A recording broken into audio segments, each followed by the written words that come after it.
Hello friends, अस्सलाम वालेकुम and welcome to reality stories. दोस्तों, किसी चीज की भी एडिक्शन खतरनाक हो सकती है। जैसा कि कॉफी की एडिक्शन किसी भी इंसान की सेहत को इफेक्ट कर सकती है। 1960s में डॉक्टर्स और साइंटिस्ट एडिक्शन के मुतालिक जानने की कोशिश कर रहे थे कि कैसे किसी इंसान को किसी चीज की एडिक्शन लग जाती है और उस इंसान पर इसके साइकोलॉजिकल और फिजिकल इफेक्ट्स क्या होते हैं। 1969 में इसी चीज को जानने के लिए एक एक्सपेरिमेंट किया गया था, मॉन्की ड्रग ट्रायल्स। इसके नाम से ही आपको पता चल गया होगा कि ये एक्सपेरिमेंट्स बंदरों पर किए गए थे।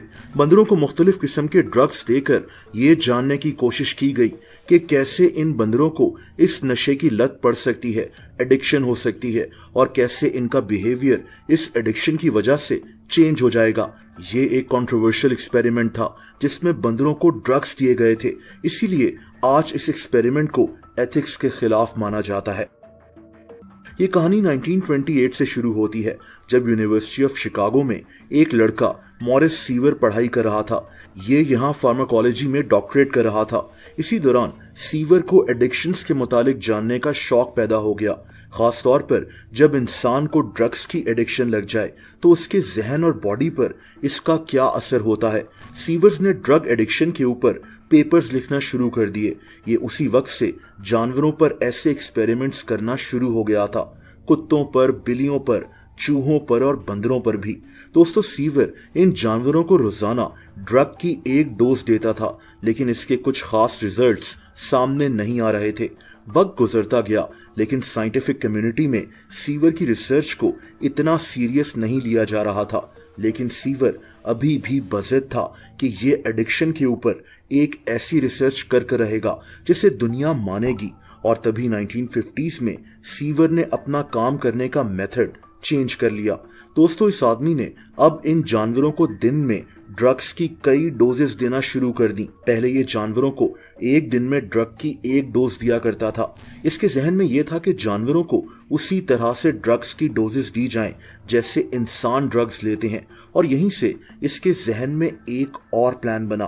प्लान ये था कि एक ऐसा एक्सपेरिमेंट किया जाए जिसमें जानवर खुद ड्रग्स लें जैसे इंसान लेते हैं।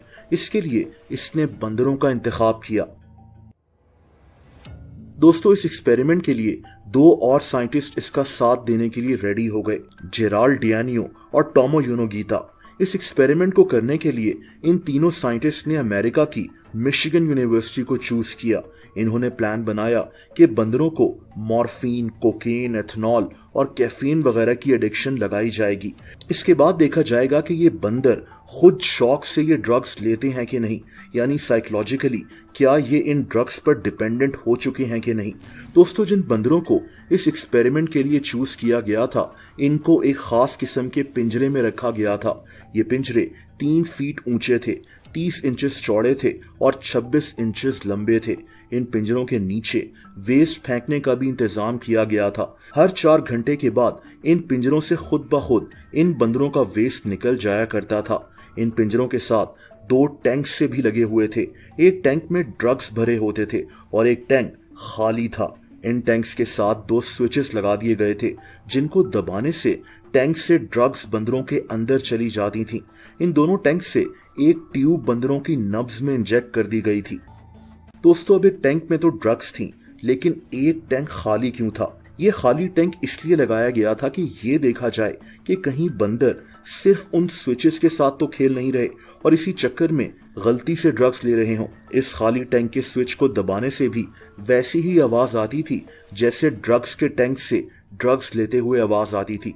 बहरहाल, इन बंदरों को अच्छी तरह सिखाया गया कि कैसे इन स्विचेस को प्रेस करना है और टैंक से ड्रग्स लेनी है। ये कितनी ड्रग्स ले रहे हैं इस पर भी चेक रखा गया था। अगर कोई बंदर ड्रग ले ही नहीं रहा तो इसको भी ये मशीन कुछ वक्त के बाद ड्रग्स देती रहती थी। दोस्तों, इस एक्सपेरिमेंट में कई तरह के ड्रग्स को यूज किया गया और बंदरों को ग्रुप्स में बांट दिया गया। हर ग्रुप पर डिफरेंट किस्म के ड्रग्स को ट्राई किया गया था। दोस्तों ये एक्सपेरिमेंट कई हफ्तों तक चला और इस एक्सपेरिमेंट के एंड में जो रिजल्ट्स आए वो हर ड्रग के अलहदा अलहदा रिजल्ट्स थे। जैसा कि मॉर्फिन की बात करें तो जब इन बंदरों से ये मॉर्फिन वापस ली गई तो ये बंदर इस मॉर्फिन के बहुत आदी हो चुके थे। जब इनको मॉर्फिन नहीं मिली तो ये बंदर लंबे वक्त के लिए सोना शुरू हो गए। इन्होंने खाना भी कम कर दिया था और इनका वजन भी कम हो चुका था। एक और ड्रग कोडीन जब इन बंदरों को दी गई तो 5 बंदर इस ड्रग की ओवरडोज की वजह से मारे गए थे। बात अगर कोकेन की करें तो इन बंदरों ने कोकेन की इनटेक बहुत ज्यादा कर दी थी। इनको इसकी एडिक्शन हो गई थी। ये बंदर कभी भी सो जाते थे और दिन में बार बार सोते थे। ये खाना भी कई कई दफा खाते थे। इन बंदरों को हेलुसिनेशंस होना शुरू हो गई थी, यानी इनको वो दिखाई देता था जो वहां होता ही नहीं था। इनके मसल्स का मास कम होता जा रहा था। इस तरह हर ड्रग के इन बंदरों पर रिजल्ट्स मुख्तलिफ थे। लेकिन दोस्तों ये एक्सपेरिमेंट कितना एथिकल था इस पर सवालात उठते हैं। ये भी कहा जाता है कि क्योंकि जानवर इंसानों से मुख्तलिफ होते हैं, इनके अंदर इंसानों जैसी सेल्फ कॉन्शियसनेस नहीं होती कि क्या सही है और क्या गलत है। जैसा कि किसी बंदर को नहीं पता कि ड्रग्स लेना गलत बात है और इसके कितने नुकसानात हो सकते हैं। बहुत से साइंटिस्ट इस एक्सपेरिमेंट पर तंकीद कर चुके हैं कि जानवरों पर ऐसी रिसर्च नहीं करनी चाहिए। लेकिन दोस्तों ये एक ऐसा आखिरी तजुर्बा नहीं था।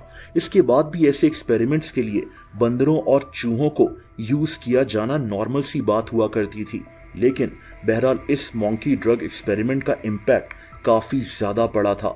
जैसा कि न्यूरोसाइंस की फील्ड में इस एक्सपेरिमेंट के बाद इंसानों की ड्रग्स और दूसरी चीजों की एडिक्शन को लेकर काफी चीजों पर काम हुआ था, लेकिन आज भी मॉन्की ड्रग एक्सपेरिमेंट पर काफी ज्यादा तनकीद होती है।